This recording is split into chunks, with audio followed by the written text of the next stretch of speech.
Okay, the time is 6 p.m. I'm calling to order the special meeting of the Vacaville City Council. Can I have a roll call, please? Councilmember Stockton? Here. Councilmember Ritchie? Here. Councilmember Silva? Here. Councilmember Roberts? Here. Councilmember Wiley? Here. Vice Mayor Sullivan? Yes, here. Mayor Roulette? Yes, I am here. If you could please stand with me for a moment of silence, followed by the Pledge of Allegiance.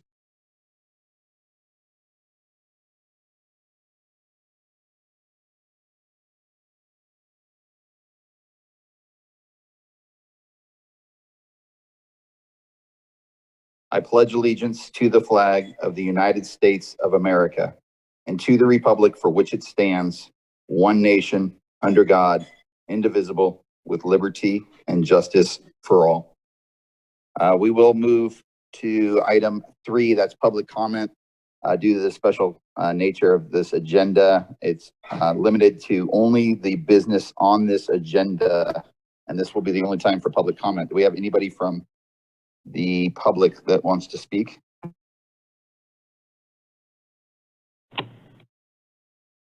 I see no hands. I'm going to close public comment and we'll move to item 4, Mr. City Manager. Thank you, Mr. Mayor and members of the City Council. This first item for your consideration tonight is a discussion about the city's redistricting processes and direction for the selection of a consultant. Both our City Clerk, Michelle Thornbrook, and our City Attorney, Melinda Stewart, have been working on this, and I believe I'm going to turn it over to Melinda to walk you through this brief presentation. That's correct. Thank you, Mr. City Manager, and good evening, Mayor, Vice Mayor, and members of the Council. As Aaron mentioned, the first item before you tonight is discussion of the upcoming City Council redistricting process and specifically direction on the consultant selection. Next slide, please. So just to recap, the city did adopt by-district elections in a by-district election process in 2018. That was based on the federal census data, the most recent data from 2010. And since 2018, the city has been in the process of transitioning to district elections. So right now, districts 1, 2, 3, 5, and 6 have directly elected officers. District 4 will transition with the November 2022 election. And on that same ballot will be elections for districts 2 and district 6. And so despite our recent transition to district elections, redistricting is required every time a decennial census data is released and that census takes place, if there is a significant change in population density amongst the districts. And so in our case, based on the amount and concentration of population growth in the city since the last census, we do anticipate that there will be kind of an unbalanced population disbursement between the districts, and so redistricting will be necessary. So as mentioned, the last census was conducted in 2020, and typically we would have the data from that census by April of the following year, so we would have had it by April of 2021. But of course, because of COVID, that date was pushed back. So now we anticipate the data by the end of September or sometime in October. Next slide, please. So both in the, when we went through the original districting process and now the redistricting process, there are a lot of requirements that the city and the council are required to follow. And recent legislation has only increased those requirements. So for instance, there are requirements which impact the drawing of the map and the district boundaries themselves. Some of those are on the screen. So in addition to districts being fairly equal in population, there's geographical requirements you have to look at. You want to keep together local neighborhoods and communities of interest. You need to have easily identifiable boundaries, which are follow certain natural or artificial barriers. And also the boundaries cannot be drawn for purposes of favoring or discriminating against a political party. So these are just some of the considerations that a consultant would help the council work through. Next slide, please. So another set of requirements actually involves the method by which the council conducts the redistricting process. And the council has 4 methods available to choose from. One would be the city council adopting the districts and being very involved in the process, as happened with the original districting process. There's also an option for an advisory commission, which draws and recommends maps to the council. There's an option for a hybrid commission, which draws maps, 2 or more maps, recommends those to the council, and the council has to adopt one without any modifications. And then there's an option for a completely independent commission that actually implements the process and adopts the map without any council involvement. So of course, each of those options has a number of requirements in and of themselves, and there are key differences for the council to consider when selecting an option. So that's something that the consultant would help the council work through and determine what is best for the city. Next slide, please. So some other requirements include expanded community outreach. There's a real robust public engagement process. Information has to be provided in certain different languages. There are also requirements surrounding the number of public hearings, the timelines for those hearings, and the notice requirements for the hearings. And ultimately, that all results in a final map that has to be adopted by April 17th, 2022 at the latest, to be implemented for the November 2022 election. So all of this has to be done in a relatively short time frame. Next slide, please. So given the complexities of the redistricting process, staff is recommending the retention of a consultant team to include an elections/legal consultant and a demographer to work with the city. And so tonight, while you may have questions about the redistricting process itself, what we're really focusing on and are seeking input on is the process for selecting the consultant team. So the 3 options that we've brought for your consideration are, as you see on the screen, the first, staff reviews and evaluates consultant proposals and brings a recommended consultant to the council for review and approval. That's kind of our typical process we go through when recommending the retention of a consultant. The second option would be staff providing proposals from 2 independent consultant teams that either have specific expertise in the area and have advised the city in the past on either the districting or election-related items, and that would include a proposal from the consultant team that assisted us with the 2018 original districting process. And the third option is staff soliciting, bringing those 2 proposals back, and also soliciting from a broader range of consultant demographer teams for city council review and selection. And so the proposed action is up on the screen. And with that, that concludes my presentation. As the city manager mentioned, I'm here with the city clerk, and we are happy to answer any questions. All right, thank you for the presentation. And I'm going to start off. Usually I wait to the very end, but it seems very simple. Just have the staff, that number 1, have the staff review it, bring it to us, and we'll pass it after review. So that's going to be mine. Let's see if we have anybody else's hands. We got Vice Mayor Sullivan. Go ahead, Vice Mayor. I agree with the mayor. I watched this last round and they went through a lot of work. I think probably what will happen is our little blobs will grow and move a little bit, but I don't think it really requires a whole lot of effort, time, or brain power. I am in support of what the mayor's saying. I think number 1's good. Councilmember Silva. Just a special, I guess, personal request for staff. I'm fine with 1. I'm just hoping that there's just kind of clarify on a robust way to engage those who are bilingual, whether it be Spanish or Tagalog. So I'm fine with 1 though. That's a great comment. Thank you for that, Michael. Do you want to just go ahead and make the motion for 1? Yeah, unless there's other comments, but yeah, I'll make a motion to approve 1. All right. Stop and I'll second. Thank you. Can we have a roll call vote, please? Councilmember Wiley, Yes. Vice Mayor Sullivan, Yes. Councilmember Stockton, Yes. Councilmember Ritchie, Yes. Councilmember Silva, Yes. Councilmember Roberts. Yes. Mayor Roulette. Yes. All right, we'll move to the next item, Mr. City Manager. Thank you. This next item is yet another educational presentation for the council's benefit. Tonight, we're focusing on housing, all things housing as best as we can in one evening. Tonight, Emily Cantu and Tamara Colden from our Housing and Community Services Department will be giving you the presentation and available to answer questions. Thank you very much. This is Emily Cantu, the Housing Director.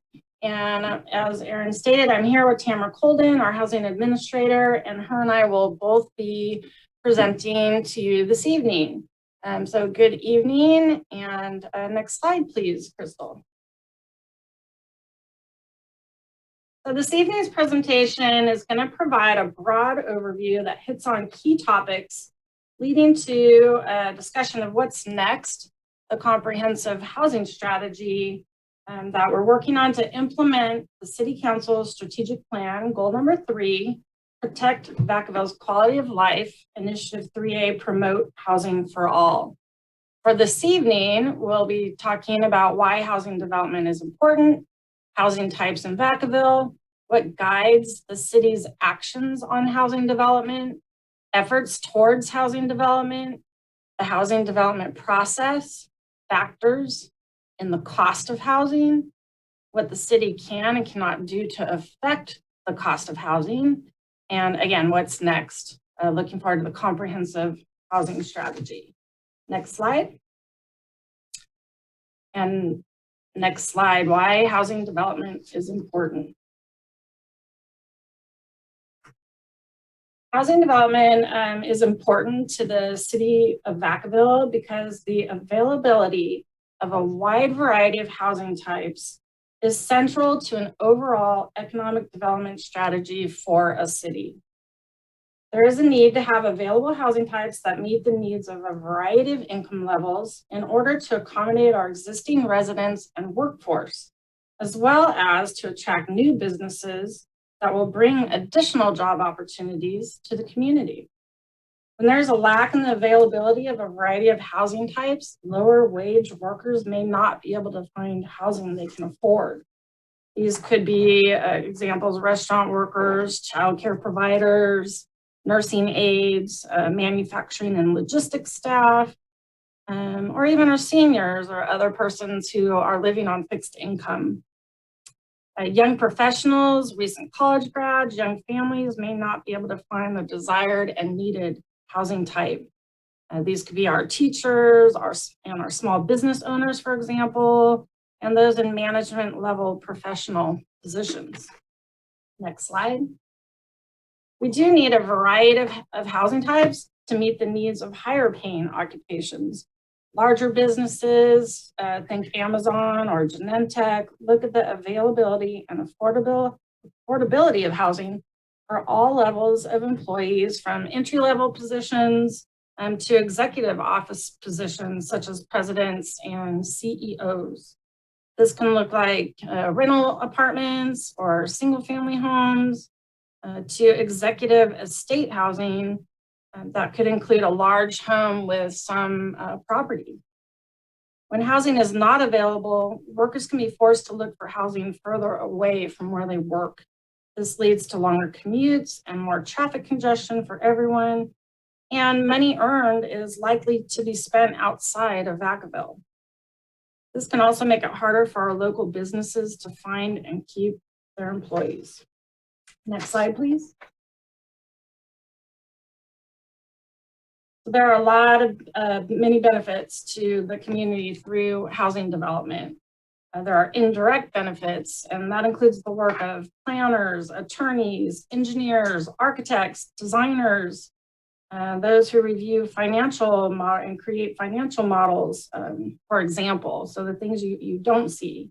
And also all of the jobs related to construction itself, the trade workers, the framers, plumbers, electricians, the suppliers, the manufacturers, those who make the materials, etc. And direct benefits, direct to the city, can include permit fees, development impact fees, sewer and water fees, park fees, and school district fees that go to the schools. And jobs can be created, and people attract business, and housing attracts people. It also can generate additional taxes through income taxes and property taxes, and can help stimulate our economic development. More jobs and income and tax to the city allows the city to provide more quality of life amenities to the community, such as park improvements, events, etc. Next slide. All right, this is Tamara Colden, and I will be covering the housing types in Vacaville. Next slide, please. There are a variety of housing types that exist in Vacaville today. These range from small multifamily units like duplexes and fourplexes to larger 100+ unit complexes. It also includes condominiums, townhomes, single-family homes, and accessory dwelling units. And in general, outside of apartments, which we generally categorize as rentals, these housing types can be occupied by renters or owners of all income levels. Next slide, please. According to the 2019 American Community Survey, single-family homes make up a little over 72% of Vacaville's housing types. The remaining 28% is split between single-family attached, like the Portofino neighborhood over off Butcher Road, duplexes, triplexes, small to large multifamily, meaning 5 to over 20 units, mobile homes, and even RVs, as broken down in the pie chart on the left. Of the units in Vacaville, 62% are occupied by the owner, which is close to the national average, which is around 64.5% in 2019, with the remaining units being rented. Next slide, please.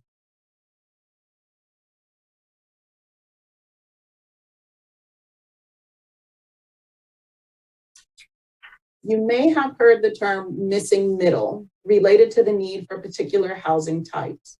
Some think missing middle is building housing that targets a particular income level. However, it really means providing a variety of housing types to meet the full range of housing needs in a community. This graphic demonstrates that the missing middle housing includes housing types that are more dense than a single family home, but does not include large multifamily development. As shown in the previous slide, single-family units make up 72% of the current housing types in Vacaville. Housing types that meet the meaning of missing middle housing comprise about 22.5% of housing in Vacaville, and the more dense mid-rise or anything over 20 units makes up only 5.4% of housing in Vacaville. There is a need for missing middle housing types in Vacaville as well as mid-rise housing. Currently, General Plan Policy LUP 12.3 states that we'll strive to maintain a citywide housing mix of approximately 75% single family and 25% multifamily attached housing. This is likely a policy that will need to be addressed as we continue to grow, and is something that will definitely be evaluated as part of the upcoming comprehensive housing strategy. Next slide, please. So now I will cover what guides the city's actions on housing development. Next slide. This slide was presented to the City Council at the special meeting held on June 29th, 2021 to receive a report on the land use and development process. It shows the various instruments that guide the city's actions on housing development. These include the general plan, municipal code, land use and development code, and zoning, specific plans, policy plans, federal and state laws and regulations, development agreements, and environmental laws, or CEQA. Staff covered these in more detail at that meeting, and we will not repeat that information this meeting. Next slide, please. Instead, we will discuss additional laws, regulations, and documents that guide the city's actions on housing development. This includes California Government Code Section 65302, which sets forth particular requirements that must be included in each of the 7 elements of the general plan, including how the city uses the housing element and regional housing needs allocation to plan for housing development. With the dissolution of redevelopment agencies in California in 2012, Health and Safety Code Section 24176.1 was written to establish the eligible uses of the low and moderate income housing asset funds in relation to affordable housing. And the Housing Disposition and Development Strategy was approved by City Council to plan for how 81 former redevelopment agency affordable housing properties would be leveraged for affordable housing, or if sold for other purposes, the sales proceeds would be used for affordable housing. Later in this presentation, we will provide an update on that strategy. Next slide, please.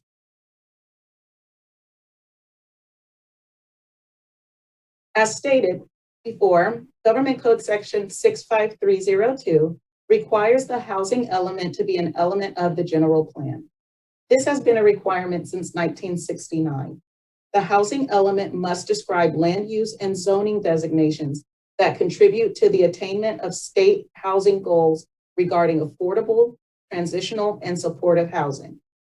The current housing element covers the 5th cycle period, covering the years 2015 through 2023. The housing element details the goals, policies, and activities to preserve, improve, and develop housing. It must be consistent with all of the other general plan elements in order for the general plan to be legal. Each housing element must be certified by the State Department of Housing and Community Development, or HCD, and now must be submitted to the Governor's Office of Planning and Research. Every year, the city must submit its progress towards the goals, policies, and activities to preserve, improve, and develop housing. Next slide, please. The housing element must also plan for sites to meet the city's regional housing needs allocation. The city must show that it has planned for the needed housing units by identifying adequately zoned and available sites. The current regional housing needs allocation was developed with the Association of Bay Area Governments, or ABAG, working with the California Department of Housing and Community Development to determine the total number of newer homes the Bay Area needs to build and how affordable those homes need to be in order to meet the housing needs of people at 4 specific income levels. This includes very low, low, moderate, and above moderate income levels. There's a chart with examples of those income limits for several household sizes in each of those income levels for your reference. Once the Bay Area need is finalized, ABAG then distributes a share of the region's housing need to each city, town, and county in the region. Next slide, please. At this time, regional housing needs allocation projections that are being drafted and discussed for the 2023 through 2031 housing element cycle. The preliminary projections are showing that the city's allocation will increase significantly. The graphic on the screen is a snapshot of how RHNA needs are determined. For the 2023 through 2031 RHNA process, local jurisdictions have the opportunity to form a subregion, and a subregion was formed in Solano County that includes all jurisdictions in the county, including Vacaville. The subregion will review its share of the total housing need by income from the Association of Bay Area Governments, working with HCD, and will then determine how the total need will be allocated among the member jurisdictions. Next slide, please. The table on this slide shows a recent draft of the units to be allocated to Vacaville. It compares the current housing element cycle to those upcoming numbers that must be planned for in the new housing element. As you can see, the required number of units to plan for are projected to increase by over 1,500 units overall. Adoption of the final RHNA is expected later this year, and staff are currently planning for the new 2023 through 2031 sixth cycle of the housing element. For this new housing element, we are collaborating with Solano County and other cities in the county to see where joint efforts might be applicable based on a variety of new laws that have passed since the current housing element. This will be over a year-long process with submittal to the HCD estimated to be January 31st of 2023. Next slide, please. We also wanted to share with the council some of the risks to the city if they fail to plan for the RENA and or implement an HCD certified activities or housing element. HCD may refer jurisdictions to the Attorney General if they do not have a compliant housing element, they fail to comply with their HCD approved housing element, or violate any of the housing element. The consequences of those cases are up to the courts, but can include financial penalties. Failure to follow the housing element could also leave the city vulnerable to litigation due to not having a legal general plan. The courts could require development of housing on a certain site and make permitting decisions for the city. The city could also be required to carry over RENA units to the next housing element cycle. For jurisdictions that did not issue permits for enough housing to keep pace consistent with RENA building goals, a developer can elect to use a ministerial process to get project approval for residential projects that meet certain conditions. AB 72 grants HCD authority to review any action or failure to act by a local government that it determines is inconsistent with an adopted housing element or housing element law. HCD may revoke housing element certification if the local government's actions do not comply. In some cases, funding from state, federal housing programs can only be accessed if the jurisdiction has a compliant housing element. And in other cases, a compliant housing element is not a requirement in order to apply for funding. However, those applying for funding will receive extra points on their application if they do have a compliant housing element, thereby increasing their chance in the competitive application process. With the state's focus on the housing crisis, it is anticipated that more and more applications for state funding will require a certified housing element. Next slide, please.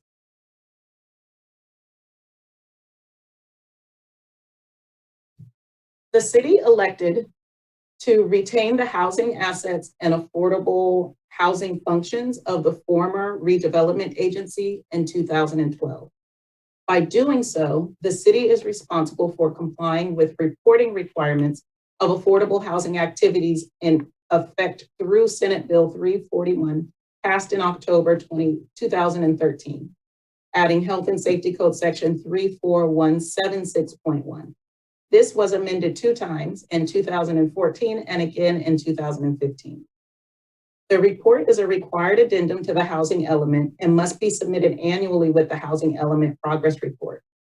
The report includes affordable housing financial and activity information, such as the amount the city received for loans, a description of expenditures for monitoring and preserving the long-term affordability of units, and for the development of affordable housing, value of housing property, and any property disposition. Health and Safety Code Section 34176.1 also includes requirements for targeting certain income levels, caps on spending towards homelessness, and caps on senior housing production. Next slide, please.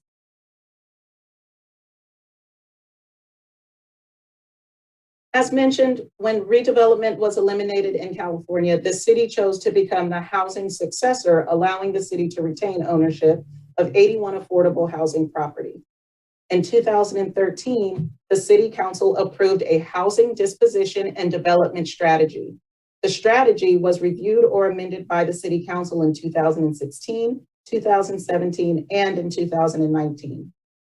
With the approximately $11 million annually no longer available for affordable housing development, the housing disposition, development, and loan agreement provided a mechanism to generate revenue for affordable housing, to leverage city-owned housing property, and to maximize the one-time former redevelopment agency housing funds that the city was able to retain through the redevelopment dissolution process. Most affordable housing developments are currently underway or complete, as we will review in the next section of this presentation. Since 2013, the Housing Disposition and Development Strategy has been the primary tool for the city to support the development of affordable housing in Vacaville. However, as staff continues to successfully implement the strategy, the assets sold or leveraged to generate the funds used to support the development of affordable housing will be exhausted, and the ability to continue to support the development of affordable housing through this strategy will end. This means the city will need to identify new tools to support the development of affordable housing. Next slide, please. So let's talk about our efforts towards housing development. Next slide, please. Although there can at times be a common misconception that cities don't build housing, but cities can make policy decisions that promote housing development by private developers and investors. Efforts the city is currently undertaking and are upcoming to promote housing development by those private developers and investors include: first, the City Council prioritized housing in the city's strategic plan, Housing for All. In addition, the downtown specific plan is underway. Green Tree will provide a great opportunity for decision-making that can promote housing development through land use determinations. An update to the Land Use and Development Code is underway. A state grant was received by the city to implement a first-time homebuyer down payment assistance loan program for income-eligible first-time homebuyers in Vacaville. Our economic development team works to ensure Vacaville has a solid base of businesses with well-paying jobs to go along with its robust retail and tourism opportunities to support housing development. And again, as we mentioned before, a comprehensive housing strategy is coming that will, in part, identify and help tackle housing development challenges. Next slide, please. Other efforts include current approved private market housing development activity. It's listed here, including over 1,500 single-family homes and 160 multifamily homes in Vacaville. The pictures provide a few examples in Roberts Ranch, Brayton Landing, and the Harbison Townhomes. Next slide, please. This review of the Housing Disposition and Development Strategy includes properties that have been used to support the development or retention of affordable housing in Vacaville. There are 6 projects that are in progress or pending, including the Pony Express Senior Apartments on the corner of Elmira and Aegean. The groundbreaking for these 59 apartments took place last week. Others in progress include Orchard Avenue, East Monte Vista Scoggins, the East Main District, and the Allison Drive Transit-Oriented Development Project. These are currently have agreements with developers in various stages of the process of negotiation, approval, or construction, as in the case for Pony Express. These progress projects represent approximately 381 units of housing, including over 300 affordable housing units targeting extremely low income to low income households. A few pictures of Pony Express, the East Main Concept Plan, and the Allison Transit-Oriented Development Concept are there for you to see. Next slide, please. These 4 projects have been completed and represent 304 units of affordable housing developed in Vacaville through the Housing Disposition and Development Strategy.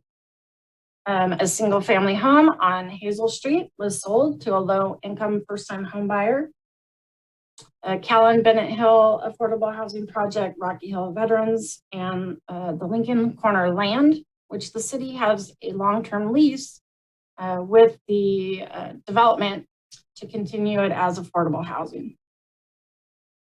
All the units that were constructed during the current housing element cycle or the prior housing element cycle count towards meeting the city's regional housing needs allocation goals.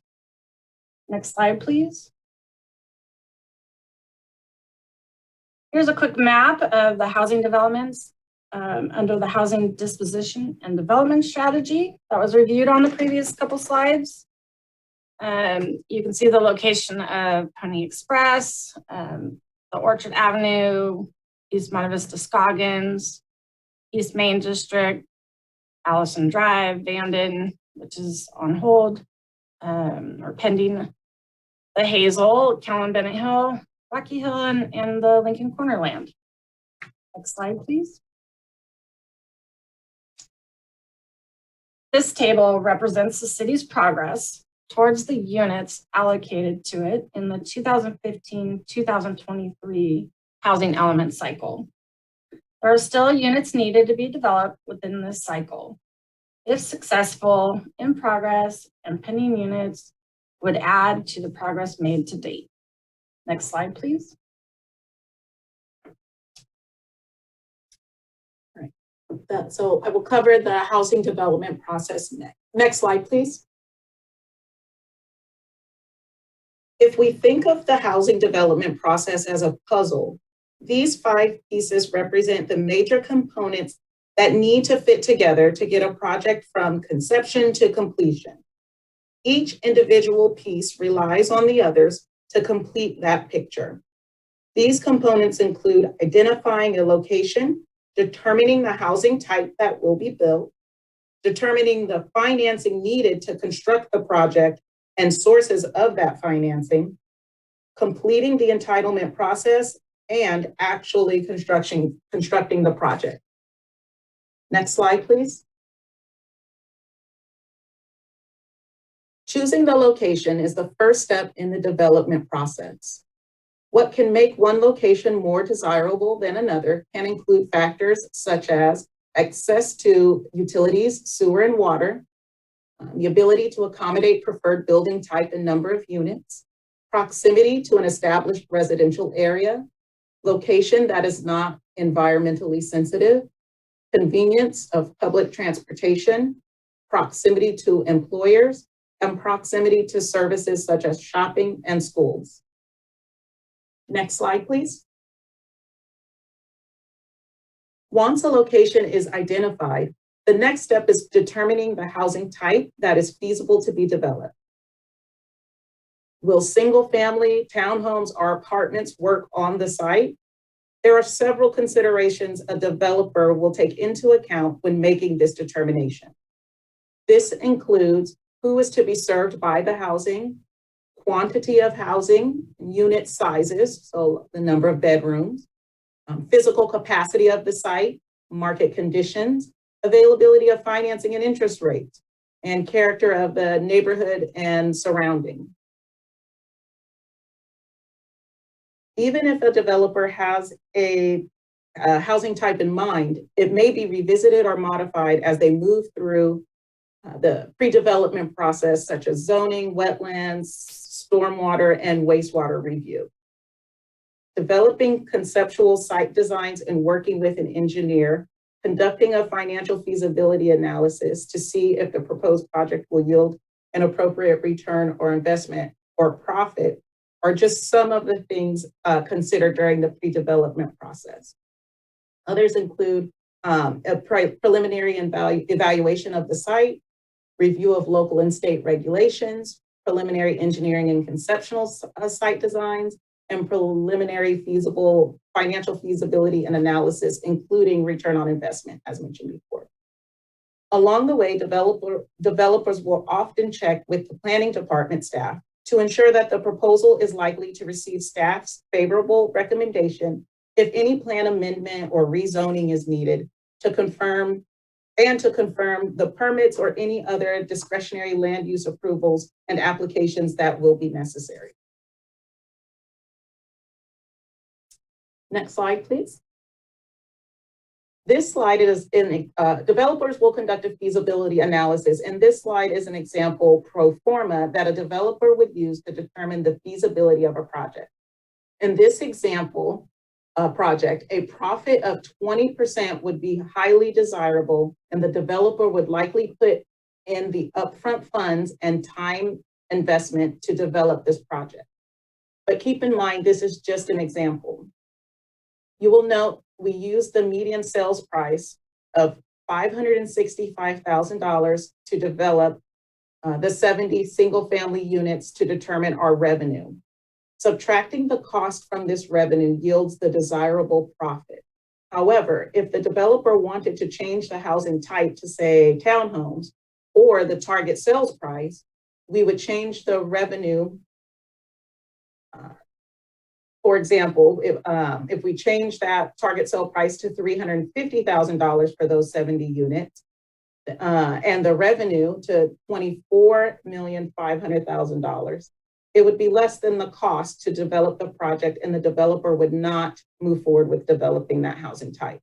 Of course, changing any of the other assumed factors in this example changes the outcome. Next slide, please.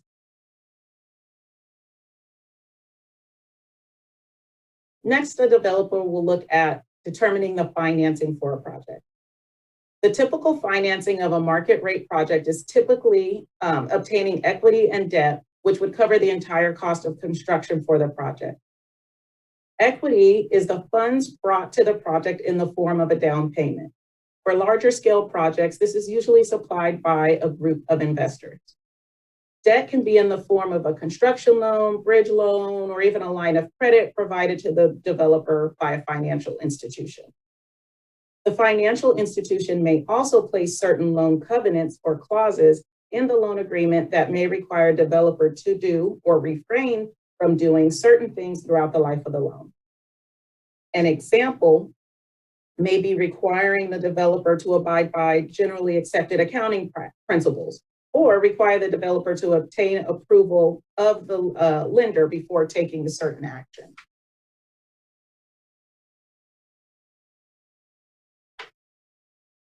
Next slide, please.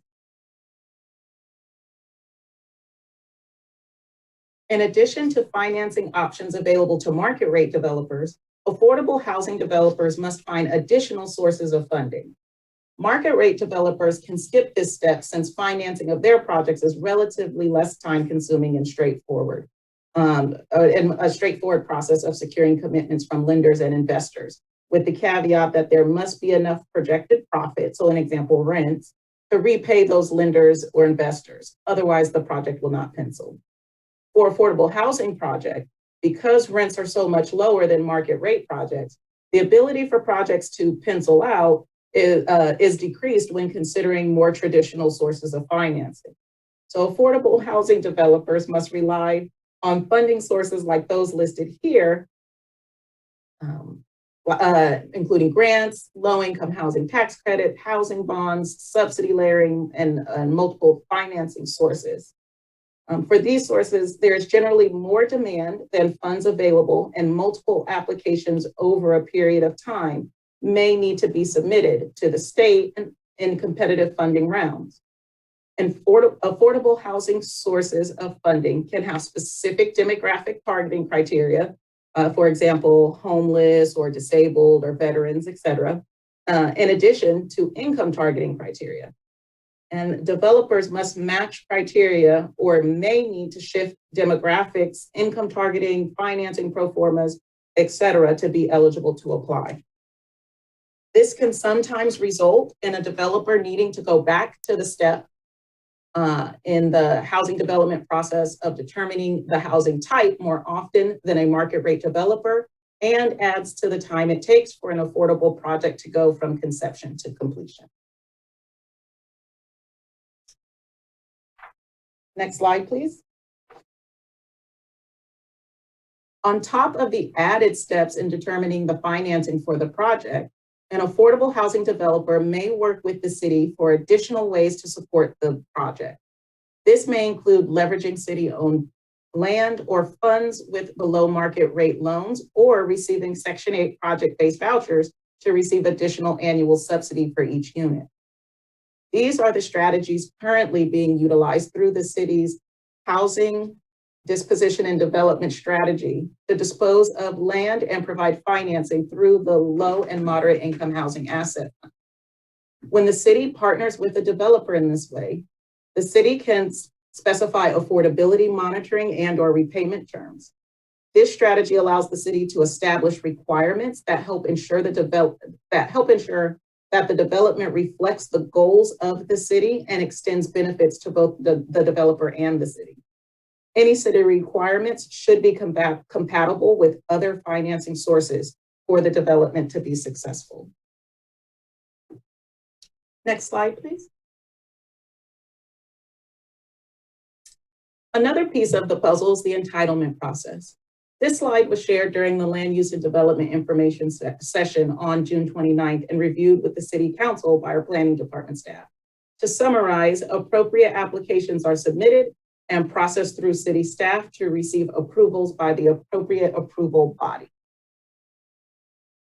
Next slide, please. And finally, the developer will make sure the milestones listed here, including hiring a contractor, issuing permits, transfer of land ownership, construction finance, closing construction financing, are completed before construction can begin. Once all entitlements are received and the project receives final approval and building permits are obtained, it can still take another 1 to 2 years before a project is complete and ready for occupancy. Next. Okay, so what are the factors in the cost of housing? Next slide, please. So now that we've discussed the development process, we can take a look at all the factors that contribute to the actual cost of housing in the market. On the supply side, age of inventory, the number of homes on the market, and new builds all influence housing prices.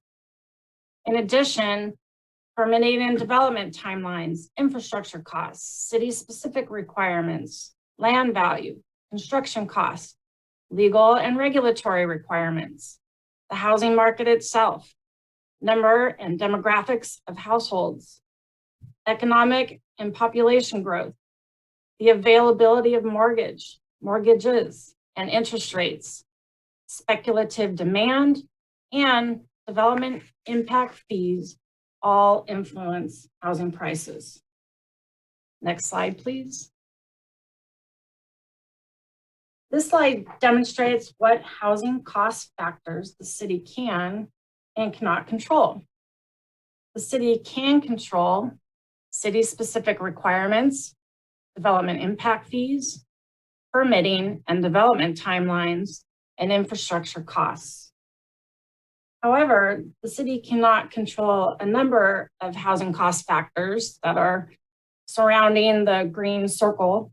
You may see that land value and availability of mortgages and interest rates are italicized. And that's because with the affordable housing projects, the city does have some control of that piece if we're providing land or financing. Next slide, please. Just for comparison, this chart shows the median sales price for single-family homes in Vacaville as compared to other cities in Solano County and the surrounding areas. If you look at the slide, Vacaville falls right in between Vallejo and Fairfield at $565,000 median sales price for a single-family home.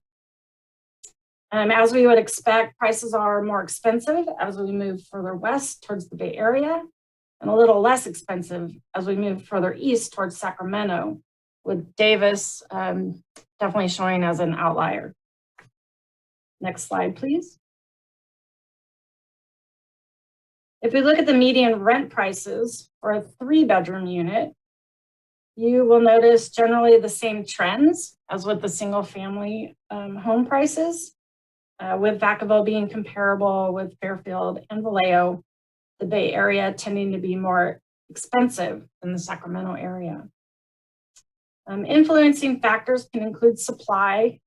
The current vacancy rate in Vacaville is 2.2%, but can also include economic, population factors, demographics of renters, desirability of the area, quality of life. Next slide, please.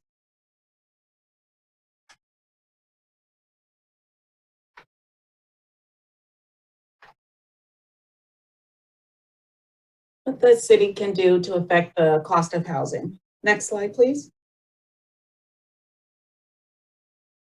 In addition to the current efforts, the strategic plan priority, downtown specific plan, Green Tree, land use and development code update, first time home buyer down payment assistance, economic development efforts, and the upcoming comprehensive housing strategy that were discussed before, there are other things the city can do to affect the cost of housing.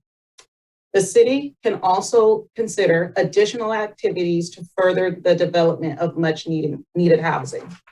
This can include review of its planning, permitting, land use and development code, and development impact fees, and being prepared to make important policy decisions and continue to implement the current housing element and RENA. Disposition, development, and loan agreements, ensure long-term affordability through regulatory agreements, and support the preservation of existing affordable housing through restructuring city loan. Next slide, please.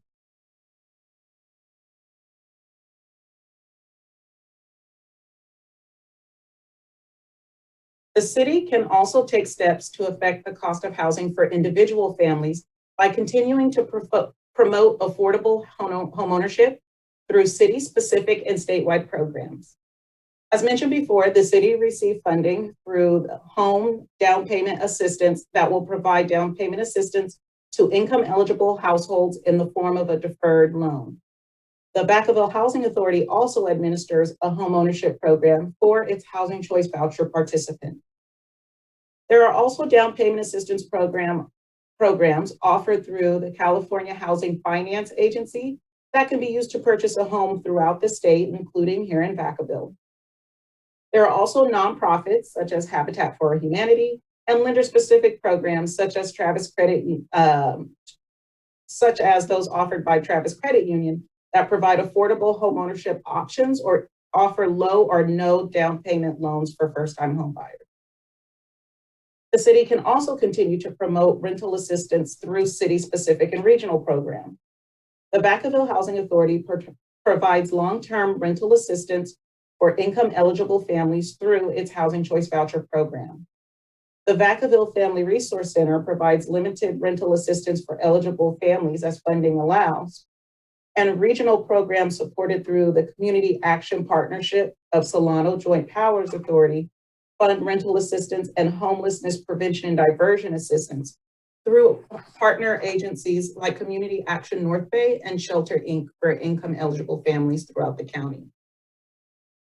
And most recently, the Solano County Emergency Rental Assistance Program was launched in May of this year to assist families and individuals impacted by the COVID-19 pandemic with rental assistance. Next slide, please. What's next? Next slide, please. As we mentioned a few times earlier in the presentation, a comprehensive housing strategy will be underway to implement the City of Vacaville Strategic Plan fiscal year 21-26. Goal number 3, protect Vacaville's quality of life. Initiative 3A, promote housing for all. The strategy will promote multiple forms of rental and home ownership opportunities, identify strategies to remove barriers, identify new ways to generate additional affordable housing and preserve our existing affordable housing, and identify strategies to encourage the development community to provide housing for all current and future Vacaville residents. The contract for this work is anticipated to be presented to the City Council next month in August. And the timeline to complete the strategy is estimated to be about 6 to 9 months. Next slide, please. So on behalf of Tamara and myself, I wanted to thank you for letting us provide you with this information and presentation, and we are happy to answer any questions you may have. Thank you very much for the presentation. I see no hands up. I do see Councilmember Wiley. Thank you very much for the information. I think it was very helpful. One of the committees that I'm assigned to is the ABAG, and you mentioned that several times. And we've only had one meeting, which was June 25th. And there were a lot of participants on that call, and a lot of them had concerns with the RENA. And some of the things that came up was they really wanted to have the county be more sort of helpful and accountable with these plans that the cities have, because all the cities were saying, you know, these RENA numbers are going to be next impossible to achieve. And they were just saying that the county has the money, they get the big bulk of it. And so I just wondered how the county helps each city or Vacaville with this whole process. That was the first thing I wanted to mention. And then they also were talking about, it's not really an issue, I don't think, as much for Vacaville, but they talked about how preservation should count toward the numbers. So rather than the gentrification of a lot of other neighborhoods, and I don't see that as an issue for Vacaville, but that was one other thing that came up. And we are going to have a special general assembly early to just continue discussing this, because it is so impossible for cities to do. And Rio Vista mentioned that, you know, they were going to have trouble because they just really didn't have as much land to develop. And some of the other cities were mentioning that. And I think, so does Vacaville have a much higher number because we do have land? Or so is Vacaville being asked to do more than we really should because of our land availability? Or do you think that we can somehow come up with these numbers? And then the last thing I will mention is I have talked before about programs like San Diego has with a shared housing for seniors who are in their own large house, or, you know, a house more than they need. And then there's a specific program that the city has to match up people who need housing with seniors, and the city helps with the vetting process. So would that count toward our housing need if we found rental housing with seniors as well? So those are my questions and comments. Thank you for your questions, Councilmember Wiley. I really appreciate that. Appreciate your feedback and the update on the process for the RENA as well. For the shared housing project, that is an excellent idea. I think that's a perfect opportunity to include that strategy in the housing strategy, a potential program that the city can implement going forward. Whether the shared housing would work towards meeting our regional housing needs allocation numbers, at this point in time, I would say they would not, because the regional housing needs allocation is based on new units that have a 55-year affordability agreement placed on them, generally speaking. So I think that it would be a good idea, though, for staff to look into that further and see if that could be an opportunity to help with our RENA. So thank you for that.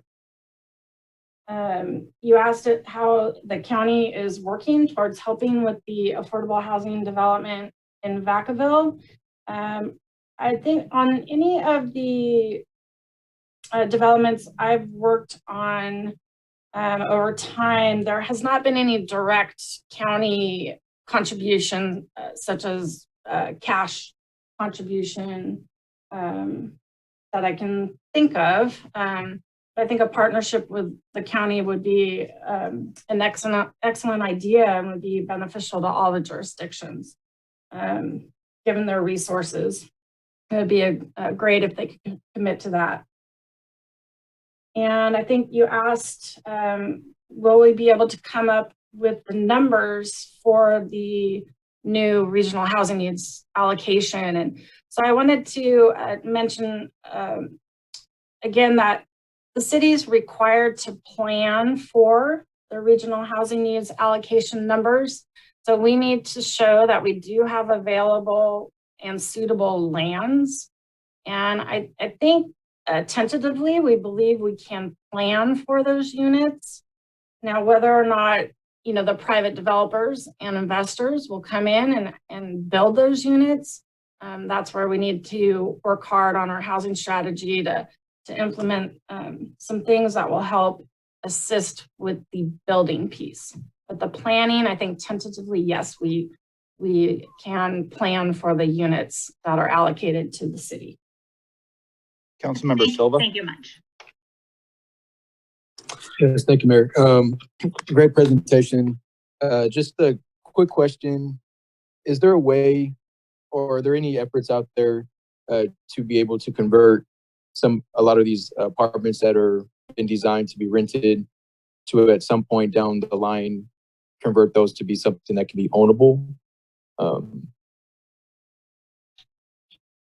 Yeah, great question, and a good thought of ways to create homeownership opportunities for our residents. I'm not aware of any current efforts to convert rental apartments to home ownership.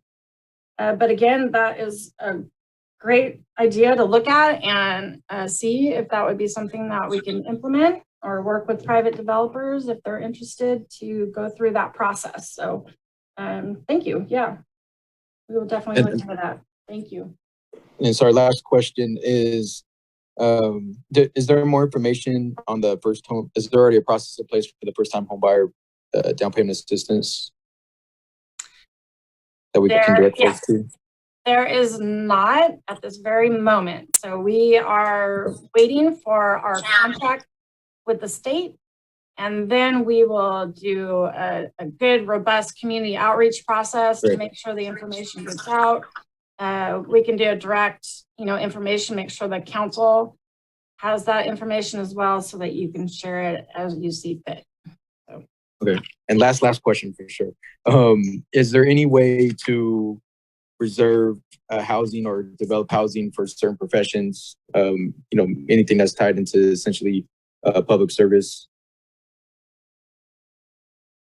So, for example, like teacher housing or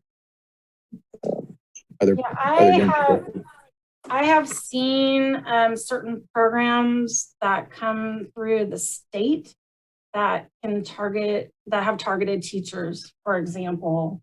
I would have to look at the legality of targeting a particular profession to know for sure if a city is able to do that same effort. Okay, thank you. Vice Mayor Sullivan. I think my questions, can we go back to slide 9?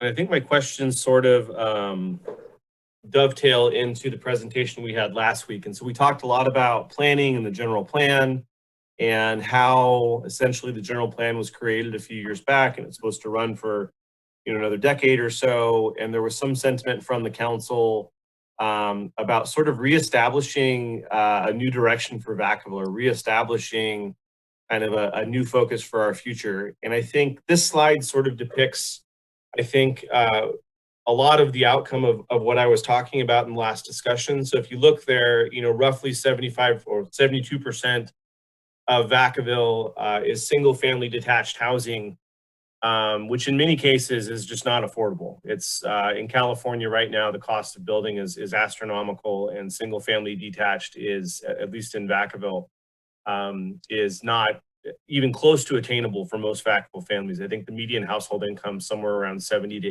$80,000. So to afford the median housing price like you had on the next page, we're talking upwards of 50–60% of a family's income. And so what I'm really focused on, and what I've been sort of focused on, is really that 28% of multifamily different types of housing. So how I guess, what does council need to do? And this was sort of the same question I had last week. What does council need to do to flip this pie chart? And, you know, I don't know if I want to say 50-50 or we need to have 75% multifamily and 72% single family. And I know each council member will probably have their own, you know, preferred percentage. But I think what has resulted in this housing mix today was decisions by councils from the past, you know, 10, 15, 20, 30 years ago. And I think that the reality and the directive today is different. And I would assume that most of council would agree with me on that, maybe not the fullest extent. But what do we do as a city to start growing that 28%? How do we direct staff? How do we set a vision? How do we change this how do we get more condos, PUDs, and townhomes? How do we get, and the next slide, if you can go to slide 10, which I thought was absolutely fantastic. How do we get this missing middle? How do we make this happen? And so we don't build houses, we don't, you know, what do we need to do as a city to give staff the resources, the tools, the incentives they need to get developers to stop building McMansions and start building what we need them to build? I'm gonna have the city manager answer that. Go ahead, Mr. City Manager. Okay, so thank you for the question, Vice Mayor. And so there is a lot here. And if you can go back, Crystal, to the prior page. So you're absolutely right. And as Tamara mentioned, the general plan does have a current policy that says that the desired housing mix, if you will, should be 75% single family, detached, and 25% attached, multifamily. And there's a lot of different questions that came out just a moment ago from your colleagues as well about how do we ensure affordability, how do we promote other types, how do we promote ownership versus rental. And that's a tough combination because, you know, what you just asked about how do we promote more of that other housing type. Well, that other housing type, the multifamily is primarily a rental market. Okay, it's the unit types, and Crystal, if you could go back to the page 10 again, that you see here, can be purchased but are primarily rental. Now, the way to make that happen though is also gets back into all those cost factors. Okay, so in terms of starting at the very simplest part of it, you know, if there's a desired different composition or mix of unit types that the council wants to see versus 75-25, if, you know, pick a number, 60-40, whatever it is. But I would suggest before we start picking numbers that we go ahead and complete our housing strategy. Look at the type of units that we do have. You look at the units that are planned to be built and look at what we need based on our economic development plan. Okay, because as Emily and Tamara mentioned at the very beginning of the presentation, this is all about, you know, creating a balanced community. Okay, and so if we're trying to become a biotech hub, if you will, for example, that's going to require some executive housing. It's also going to require workforce housing, and then all the stuff in the middle. And so what does that mean? And so then that tells you what the need is, right? And so once we figure out what type of community we need to support the vision for our economic development of our community, then we can start figuring out, do we have the right zoning in place? Do we have the right land use in place? And the factors that we can control, as was pointed out tonight, you know, the permitting fees, the timelines and all those things, how do we make those more enticing to attract that desired type of housing? And as you mentioned, missing middle is a big piece that would certainly fill that need. But there's all those other factors, land cost, material cost, that we have no control over. And so when you start looking at these things, it's a delicate balancing act. And that's what we're hoping the housing strategy will tell us. So in a roundabout way, Vice Mayor, I'm not sure that I can tell you exactly what is the magic formula just yet, but I think the housing strategy will certainly tell us what we should be targeting. And then we will come back with suggestions to the council to say, okay, if this is agreeable, what you're looking for to service the needs here of our growing community, and we need this, these variety of housing products, then we will certainly come back with other recommendations to help implement that. But it's not an easy fix. And I hope that we've tried to make that clear tonight, that there's just so many moving parts to this. And it all starts with, these factors that you see here on the screen. And as you can see, we control only a very small portion of those. But the housing strategy will help us identify the targets, and then we can start putting a game plan together. Awesome. Thank you, City Manager. I appreciate it. And my two other follow-up points, I do think to some degree, one of them, and Councilmember Silva mentioned looking at housing by certain service sector types. I would also like to look at our own employees. I've heard anecdotal stories of many of our employees having to live in Sacramento or even further and commuting in. I know the city pays pretty good wages for the most part. But again, worker housing for our own employees, I think there should be a section or a focus or part of our housing study, or someone needs to be looking at the fact that, I believe if you're going to work in Vacaville, you should have the ability to live here too. And so again, that's going to be those condos, PUDs, townhomes in some cases. And I would appreciate it if staff would somehow study that through whatever process is coming up next. I think my next point is I know staff have been working very diligently and hard on this. We've been talking about the sliding fee scale since before I was on council 2.5 years ago. I'm hoping that we're going to fast track stuff and kind of move. And I know it takes time and I know it takes effort. And so I do want to express the urgencies here. I think housing outside of economic development is probably Vacaville's top issue in my mind. And then my last question, and maybe more of a point, is I didn't really understand until probably the last 2 months or so, and even the last couple of presentations, that Vacaville is fairly unique in that it does not necessarily have, I guess for lack of a better word, a robust funding mechanism to support special projects that are housing related. So for example, last week we had a housing project that we discussed, and the city had some ability to leverage some resources to assist with that. That ability to leverage resources is very limited in Vacaville compared to other cities that leverage low-income housing fees or development fees or specialty funds or community funds.